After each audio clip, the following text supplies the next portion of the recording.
love thy sister. On the stormy night of January 31st, 1934, Jacob and Elizabeth Laud were welcoming a beautiful baby girl into the world. Jacob turns to Elizabeth and says, "We shall call her Leah." Jacob and Elizabeth spent the next few years enjoying the trials and tribulations of raising her.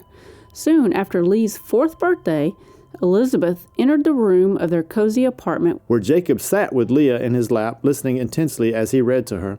Tears were flowing down her face, dripping onto her blouse. He puts Leah down and walks out of the room. "What is it, my dear?" She looks down at Lee, then back to Jacob. "I'm pregnant." "Then why are you crying? This is great news." "No, Jacob, it's horrible news."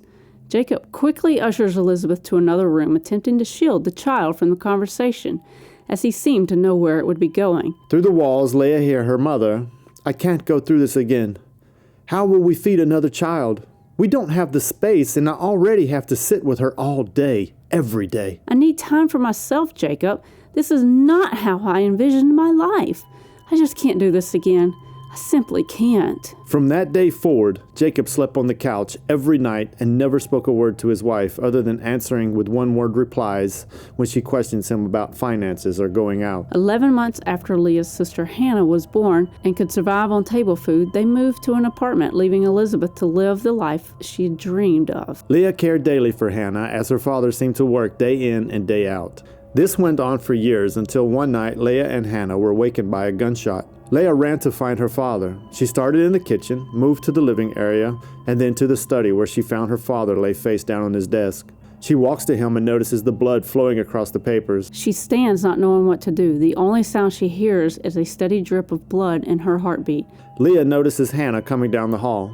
She throws a towel over her father's head and rushes out, closing the door behind her to conceal the horrid scene from her younger sister. "I'm hungry," explains Hannah. As Leah guides her down the hall, Leah looks to her sister and says, "Come to the kitchen and I'll prepare you your favorite grits and eggs." Hannah licks her lips to acknowledge her sister's effort Leah prepares the meal and turns to the table where her sister had been waiting. Leah calls for her sister, but there is no answer. She rushes to the room she concealed from her sister. The door is open. Leah walks to see the silhouette of her sister standing behind her father. She turns on the light and notices writing on the wall. Hannah had written her name on the wall in giant letters and the blood that had dripped on the floor. "Hannah, come here now," she explains. Leah does not know how to proceed and thinks Hannah may be condemned for the artwork that is displayed on the wall behind her father. She fetches cleaning supplies from the kitchen and begins to scrub the walls and attempts to clean the carpet. Not knowing how to proceed, she rushes to the neighbors and instructs Hannah to lie and say that they only just noticed the incident. It was demanded by the authorities that Elizabeth take the girls back into her home, in which she now shared with her new husband, Michael. She attempted to play the part of a good mother as long as Michael was home. But as soon as he would leave for his daily shift at the mill, Elizabeth would have the girls do all of her daily chores, and when not working, instructed them to sit quietly in their room. After a few months, the mother could no longer put on the act. Elizabeth had become convinced that Leah was sleeping with her husband. The jealousy consumed her until it all boiled over one night, as Elizabeth could find neither of them. The next day, Leah was shipped off to a convent upstate. Her mother had explained what she had thought had happened to the head nun. This made the head nun automatically have a bad impression of Leah. The news of what Leah had been accused of quickly swept throughout the convent. It made an already difficult life even harder. It was made the responsibility of Leah to clean the quarters of the rest of the students. She also had more than a fair share of cooking responsibilities. She kept to herself and never said more than "yes, ma'am."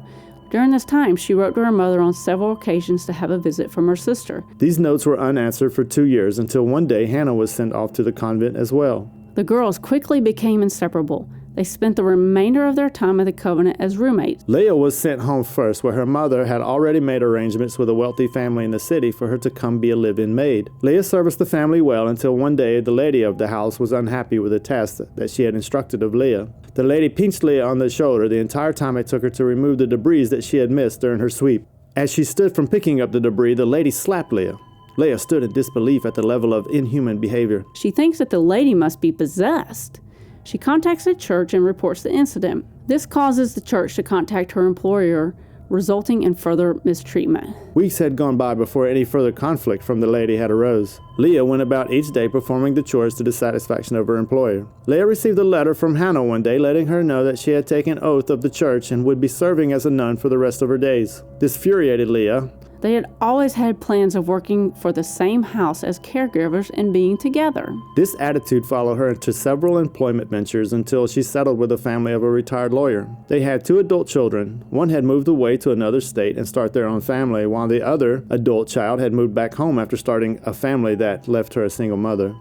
This family had heard of the complaints concerning Leah, however remained incredibly impressed with her service. A few weeks later, she receives word that Hannah had gotten into a mess with the church due to their mother starting rumors of her acting seductively while visiting and fornicating with her husband.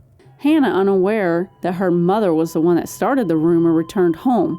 Leah convinced the family to take Hannah in and give her employment as a chambermaid for the family. Family was pleased that the ladies did not seek husbands or entertainment outside the home. The girls just worked around the property and sought each other's company afterwards. The 2 were inseparable. This only became an issue when their duties included travel to a town for supplies. As the lady of the house got older, her care became continuous and overwhelming. She began getting agitated with Hannah's attitude when it came to tasks Hannah felt beneath her. One evening, the family planned to be entertained by the city council for all the years of service to the community. The man of the house worked into the evening to prepare for court the next morning. During the bath for the lady of the house, she had reprimanded Hannah for being wasteful with conditioning lotions. Hannah was aggravated, continued to perform her task. The lady had met her daughter at the doors getting ready to exit. The lady calls to Hannah to finish her hair. Hannah begins brushing the lady's hair, but there was so many tangles that the lady's head was jerking backward. The lady slapped Hannah across the face. Leah witnessed the attack and became flush. Hannah replied to the lady that if she used the adequate amount of lotion, that her hair would not be so difficult to deal with. This infuriated the lady. She began to beat Hannah with a strap. Leah ran to Hannah's defense and grabbed the lady by her hair, pulling her from atop their sister. The lady's daughter then came to her aid of her mother, tugging at Leah's hair. Soon Leah instructed her sister to gouge the lady's eyes out of her head.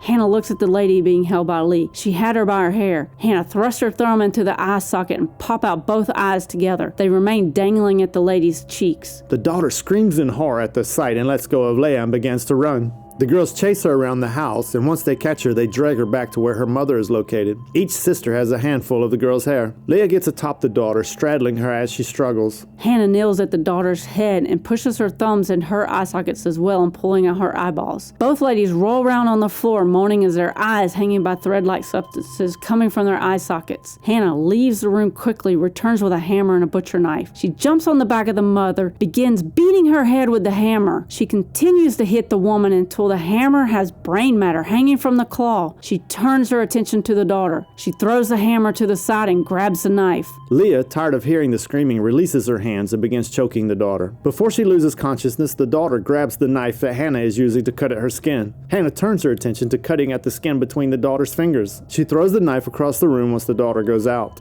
She picks up the hammer and begins pounding away at the girl's skull. Leah was taken back by the amount of savagery displayed by her little sister's smile and begins undressing the lady that lay there on the floor. Hannah begins undressing the daughter and finds that she is on her menstrual cycle and begins rubbing the blood and wipes it all over the other lady. The two girls start to embrace one another. Hannah pushes her lips to Leah. Startled, Leah accepts her sister's kiss. She slides her tongue to her sister's lips. This goes on for several minutes as they notice blood is puddling beneath the spot where they are laying. They return their attention to the deed that they had done. The man comes to the house from his late day of service, noticing the home is completely dark and the gates are locked. So he assumes that the family has gone ahead to the event. Once he arrives and finds that they have not yet arrived, he began to worry. He confides in his assistant. They quickly decide to return to his home. The young assistant runs to the back, scaling the fence and then returning to the other side, unlocking the gate. They drive up to the house. He opens the front door. Complete darkness fills the air. He fumbles around until tripping over something on the floor. He feels something wet soaking into his clothes. He stands up, but slips and falls onto something lying on the floor. He feels around until sticking his hand on what he feels like is meat. The assistant finds the light switch. Screams fill the air. The man removes his hand from what used to be his wife's face. He looks over at the body laying next to her and realizes that it's his daughter. The assistant calls to the man. The killer may still be in the house, sir. The man gets up, wiping the blood from his wife onto his clothes. He soon begins to worry for the servants. He rushes up the stairs in the dark.